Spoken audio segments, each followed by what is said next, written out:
레위기 24장 10절에서 23절 끝까지 같이 합독합니다. 시작. 이스라엘 여인의 아들이요 그 아비는 애굽 사람이 된 자가 이스라엘 자손 중에 나가서 한 이스라엘 사람과 진중에서 싸우다가 그 이스라엘 여인의 아들이 여호와 이름을 회방하며 저주하므로 우리가 끌고 모세에게로 가니라. 그 어미의 이름은 슬로밋이요 단지파 디브리의 딸이었더라. 그들이 그를 가두고 여호와의 명령을 기다리더니 여호와께서 모세에게 일러 가라사대 저주한 사람을 진 밖에 끌어내어 그 말을 들은 모든 자로 그 머리에 안수하게 하고 온 회중이 돌로 그를 칠지니라. 너는 이스라엘 자손에게 고하여 이르라. 누구든지 자기 하나님을 저주하면 죄를 당할 것이요 여호와 이름을 회방하면 그를 반드시 죽일지니 온 회중이 돌로 그를 칠 것이라. 외국인이든지 본토인이든지 여호와의 이름을 회방하면 그를 죽일지니라. 사람을 쳐 죽인 자는 반드시 죽일 것이요 짐승을 쳐 죽인 자는 짐승으로 짐승을 갚을 것이며 사람이 만일 그 이웃을 상하였으면 그 행한 대로 그에게 행할 것이니 파상은 파상으로 눈은 눈으로 이는 이로 갚을지라. 남에게 손상을 입힌 대로 그에게 그렇게 할 것이며 짐승을 죽인 자는 그것을 물어줄 것이요 사람을 죽인 자는 죽일지니 외국인에게든지 본토인에게든지 그 법을 동일히 할 것은 나는 너희 하나님 여호와임이니라. 모세가 이스라엘 자손에게 고하니 그들이 저주한 자를 진 밖에 끌어내어 돌로 쳤더라. 이스라엘 자손이 여호와께서 모세에게 명하신 대로 행하였더라. 아멘. 오늘 본문 말씀을 통해서 나눌 제목은 레위기 24장 제3계명을 범한 슬로밋 아들 사건이라고 하는 제목을 가지고 말씀을 나눌 때 여러분 큰 은혜의 시간 되시기를 바랍니다. 오늘도 하나님의 은혜로 또 긍휼로 또 사랑으로 이 자리에 있는 줄 믿습니다. 오늘 은혜를 통해서 또 하나님의 은혜와 또 사랑과 긍휼이 충만한 삶을 살아가게 되시길 바랍니다. 우리가 지난주에는 절기를 나눴습니다. 사실 지난주 그리고 이번 주 24장 다음 주 나눌 25장의 희년과 안식년 부분은 통합적으로 볼 땐 절기라고 이렇게 볼 수 있습니다. 근데 오늘 본문은 절기라고 하기보다는 회막 안에서 매일 이렇게 등잔대를 끊임없이 간검해야 하는 내용들과 또 진설병을 늘 이렇게 매일마다 매 안식일마다 매일은 아니고 매 안식일마다 이 무교병을 이렇게 진설하고 또 안식일마다 이렇게 갈아야 됐었죠. 그것은 제사장들이 또 제사장 가족들이 먹게끔 하는 내용이 앞부분에 나오고 오늘 읽은 10절부터 끝부분은 이제 하나의 사건이 나옵니다. 슬로밋이라고는 엄마의 이름만 나오고 있어요. 아빠의 이름도 그냥 애굽 사람이라고만 나오고 있지 아빠의 이름은 안 나오고 있습니다. 마치 레위기 10장에 나와 있는 그 분향단을 잘못 하였던 이 제사장들 아론의 첫째 아들 둘째 아들인 나답과 아비후 사건의 죽음의 기록처럼 오늘 본문에도 슬로밋의 아들의 그 이야기만 이야기 형식으로 기록이 되어 있습니다. 슬로밋의 아들은 이렇게 얘기하고 있어요. 성경에서 그 어머니에 대해서만 나오고 있습니다. 단지파의 슬로밋 그의 아버지 이름이 나오고 있죠. 아버지 이름이 디브리라고 하는 디브리의 딸 할아버지의 이름까지 나온 겁니다. 그리고 아버지의 이름도 나와 있지 않고 있어요. 아까 얘기한 것처럼. 그리고 자신의 이름도 나와 있지 않느냐. 슬로밋의 아들이라고만 나와 있어요. 그의 모습을 성경은 짧게 얘기하고 있는데요. 뭐라고 얘기하냐면 11절에 그가 10절 11절에 그가 다른 이스라엘 사람과 싸우다가 이 슬로미드의 아들이 하나님의 이름을 회방하며 저주했다고 얘기하고 있어요. 회방하며 저주했다. 그래서 제3계명을 범한 것이죠.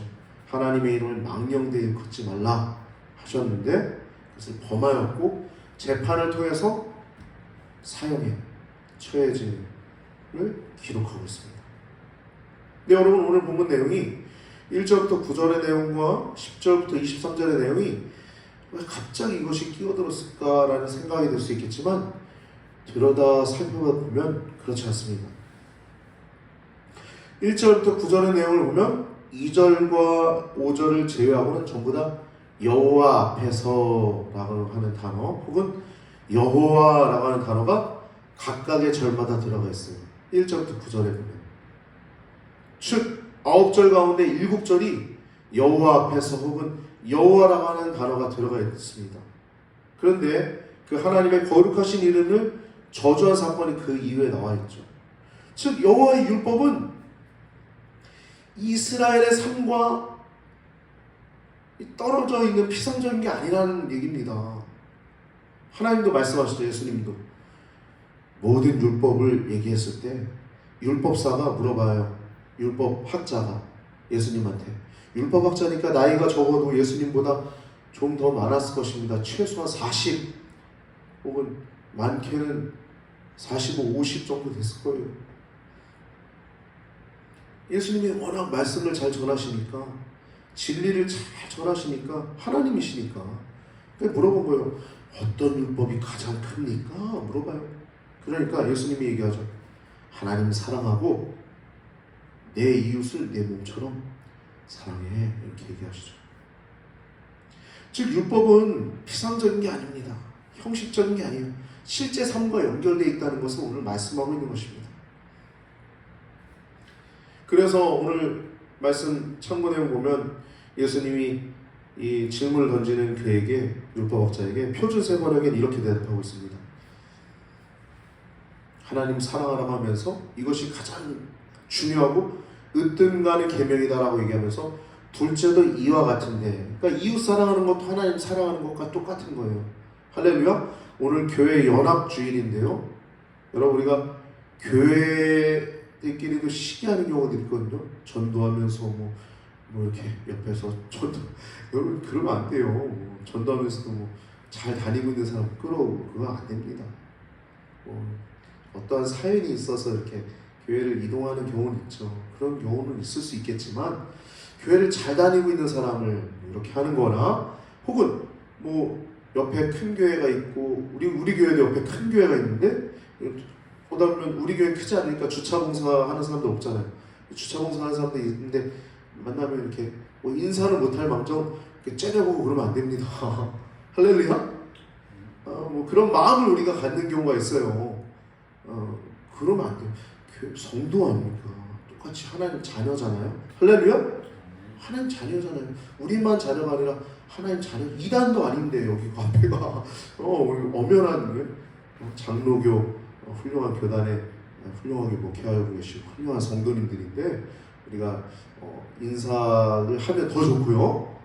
마음으로는 또 사랑하는 마음을 품고 계시길 바랍니다. 오늘 교회 연합 주일인데 그런 마음을 가지고 좀 살았으면 좋겠어요. 그뿐이 아니라 예수님 안 믿는 사람들도 우리가 품어야 되지 않겠습니까? 뭐예요? 나 같은 죄인도 용서하셨는데 저 사람도 우리가 복음을 전할 자로 생각해야 되지 않겠습니까? 할렐루야. 오늘 이제 내 이웃을 내 몸처럼 사랑하라 이 말씀을 보면은 그 40절 마지막 말씀 보면 개역 개정보다는 표준 세번역이 조금 더 이해하기 편하게 풀이가 돼서 제가 두 개 다 적어놨는데요. 40절의 표준 세번역 마지막 부분을 보면 이 두 계명에 온 율법과 예언서의 본뜻이 달려있다라고 번역을 해놨어요. 표준 세번역은 조금 더 원어를 이게 명확하게 풀이해 놓은 것입니다.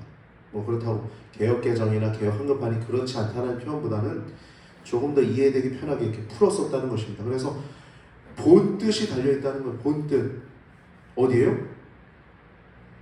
두 계명이에요. 모든 율법이 다 있지만 바리새인과 서기관들이 왜 그 율법을 잘 지켰는지 아세요, 여러분? 하나님 잘 섬기지 않으니까 망했잖아요. 멸망당하고 고통당했잖아요. 하나님 잘 섬기지 않으면 막 정죄한 거예요. 야, 너 때문에. 아, 그러면 안 돼. 이랬던 거예요. 이해되세요, 여러분? 근데 이게 항상 정도가 중요한 것이죠. 정도. 정도가 중요한 것인데 그렇지 않다 보니까 율법주의로 자기 위로 가게 됐던 것인데, 아무튼 정도가 중요합니다. 그래서 이 말씀 보면 이 두 계명이 율법과 선자의 본뜻이다. 뭐예요, 두 계명이? 하나님 사랑하고 이웃을 내 몸처럼 사랑하라. 여기에 본뜻이 들어있다는 거예요. 본뜻입니다. 그렇게 얘기하고 있는 것입니다.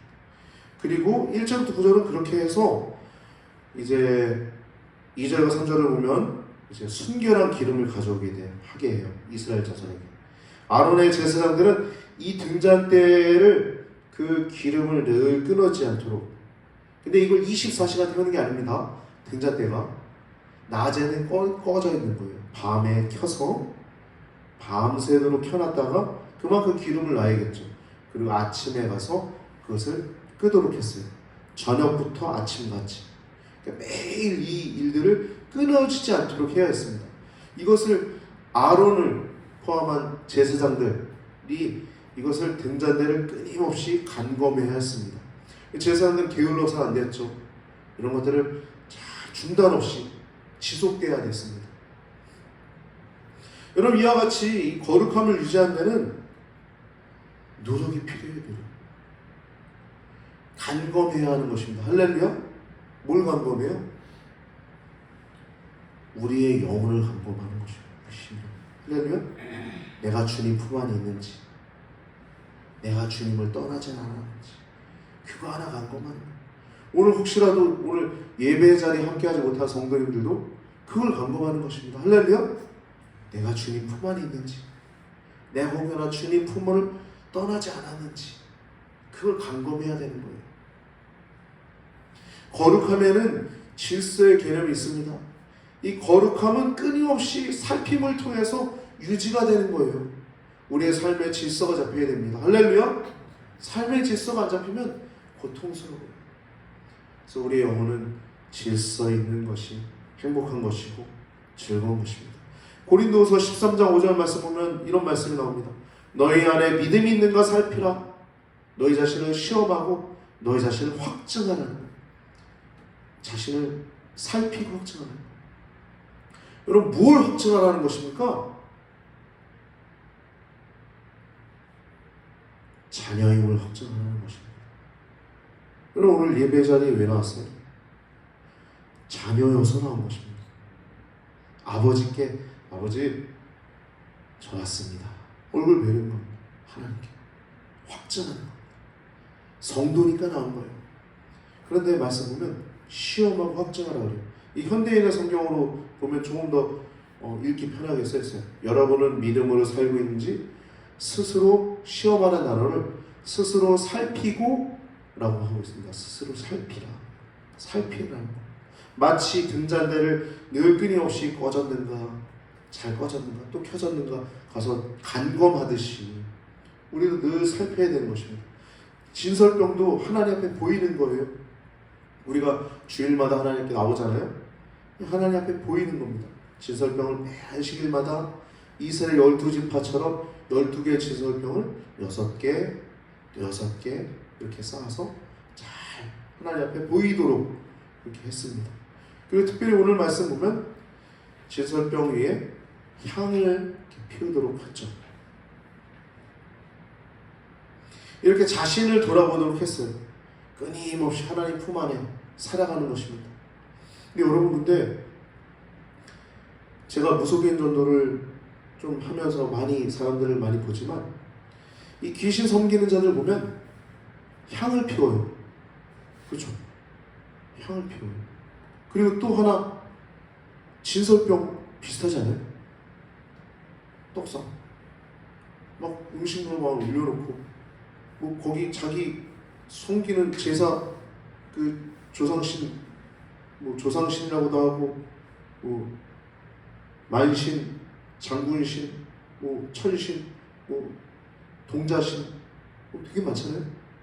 할머니, 뭐 되게 많은데 자기가 섬기는 그 주된 신 외에도 돌아다니는 신을 또 섬긴다고 해가지고 문 앞에다가 이렇게 향 피워놓고 음식도 이렇게 놓는 거 보죠.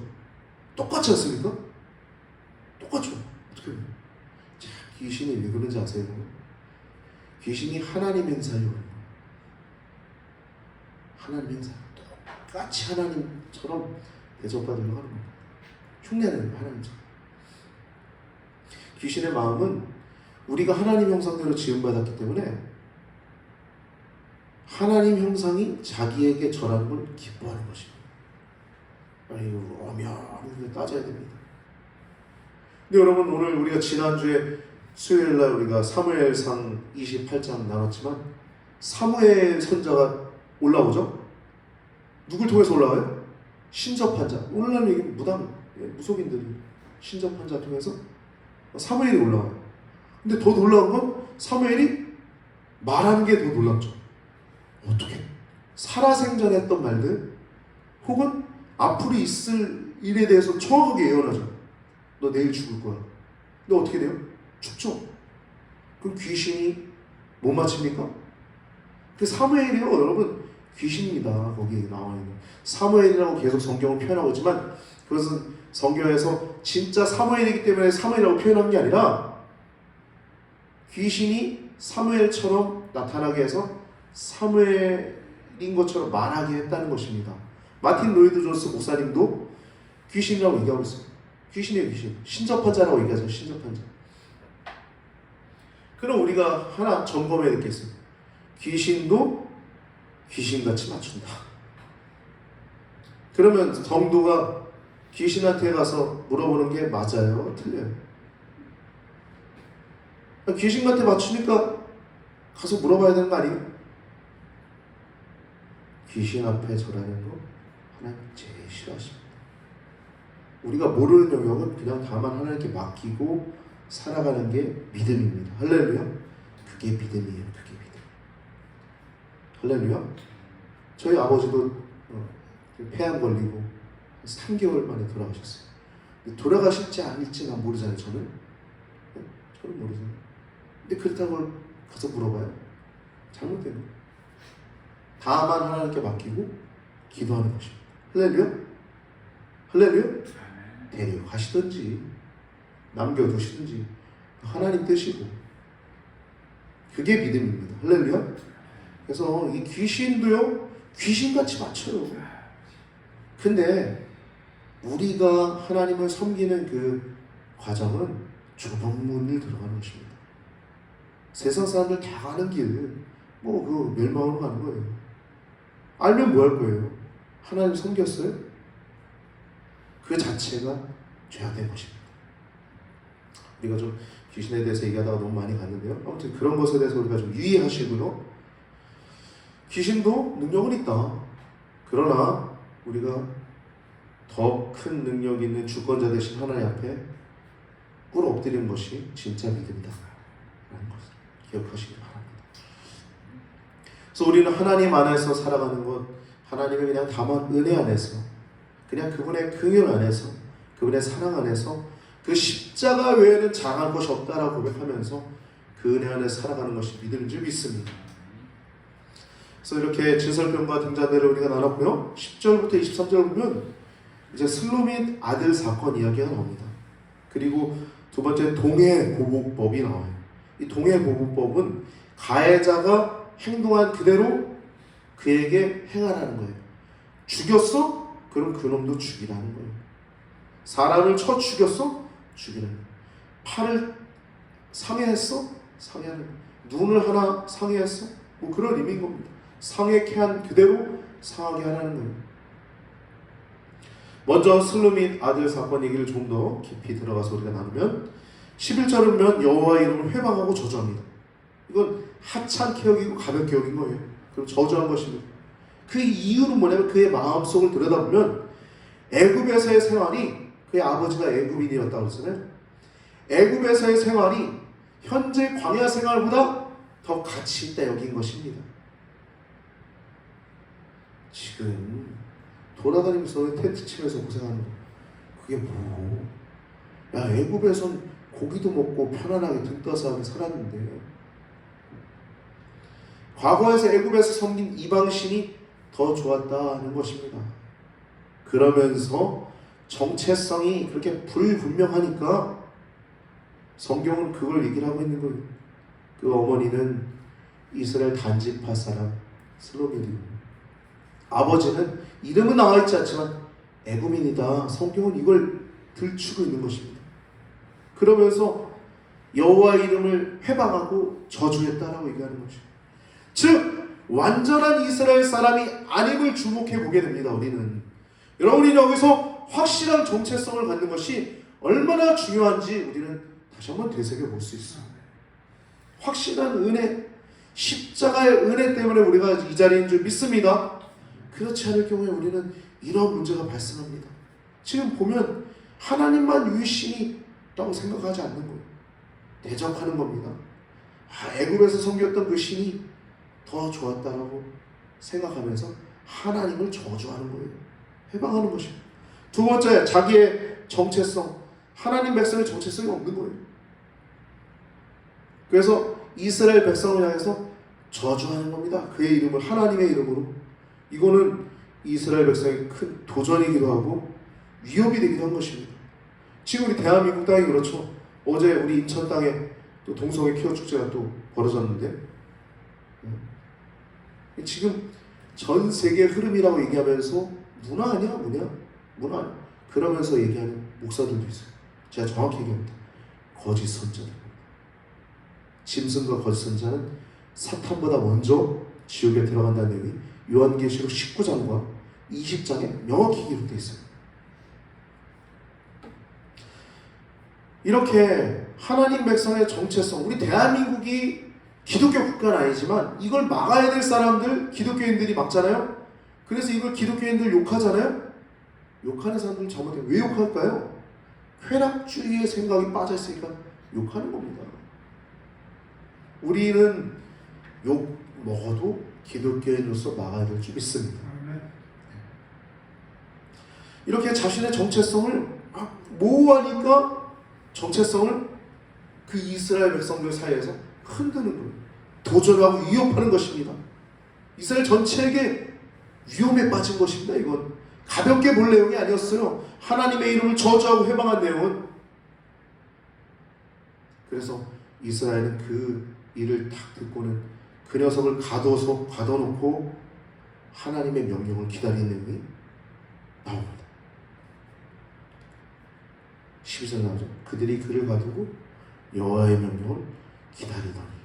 아멘. 여러분, 공동체는 이러한 두렵고 떨리는 신령을 가지고 살아야 될 줄 믿습니다.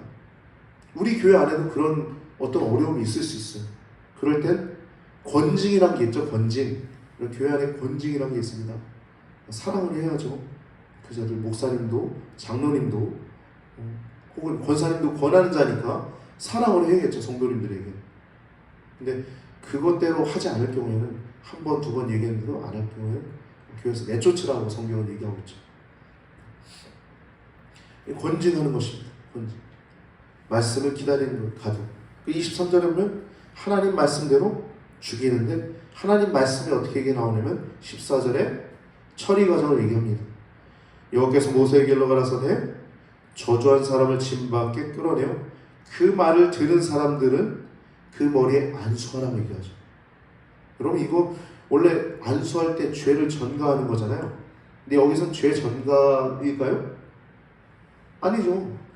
그냥 들은 것 뿐이죠. 그 저주하는 걸. 그러니까 이건 좀 증인으로서의 모습입니다. 자신들이 들은 사실을 증인으로서 진술하는 의미가 있는 거예요. 안수하는 거. 죄전가의 의미가 아닙니다. 증인으로서의 의미입니다. 증인으로서. 그렇게 처리하고 그 후에 모든 회중이 돌로 그를 치라고 얘기하고 있습니다. 그것이 바로 이제 그래서 23절에 그렇게 했다는 내용이 나오고 있고요.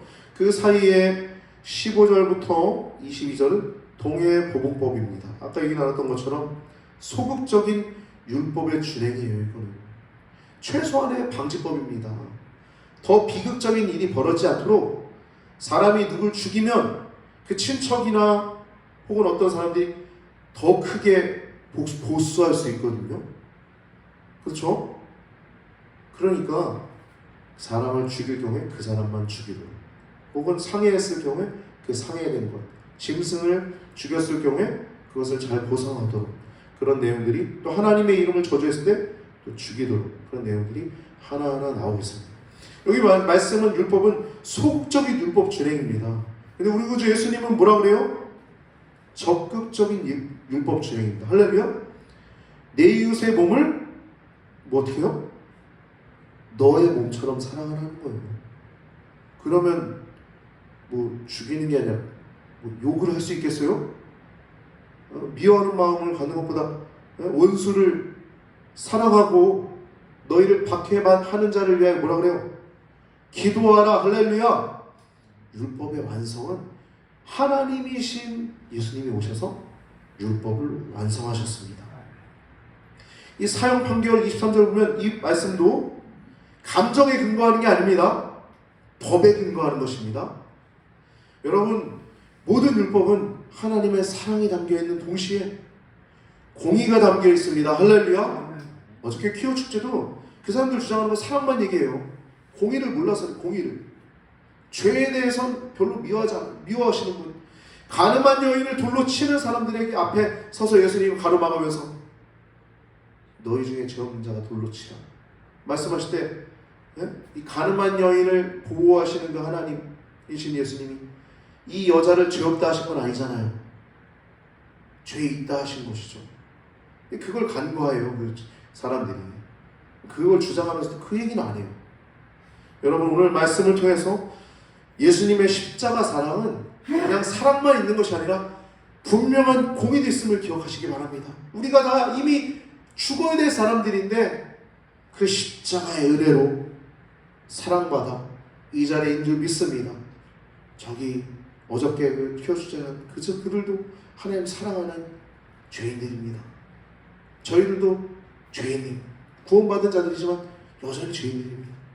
우리가 그 사랑으로, 십자가의 그 사랑을 기억하고, 오늘 말씀을 통해서, 이 사건을 통해서 예수님의 십자가가 공의와 사랑이 충만한 그 사랑임을 기억하시고, 거기에 사랑만 있는 것이 아니라 처절한 공의 때문에 예수님의 십자가에 달려 돌아가셨음을 기억하시고, 그 십자가를 더욱더 사랑할 수 있는 여러분과 저의 삶이 되길 바랍니다. 뒤를 돌아보지 않고 여호수아 본받아 앞을 향해 나아가는 믿음의 사람들, 믿음의 형제들 되시길 주님의 이름으로 축복합니다. 여호수아 본받아 앞으로 가세, 우리 거할 처소는 어디요? 주님 품일세.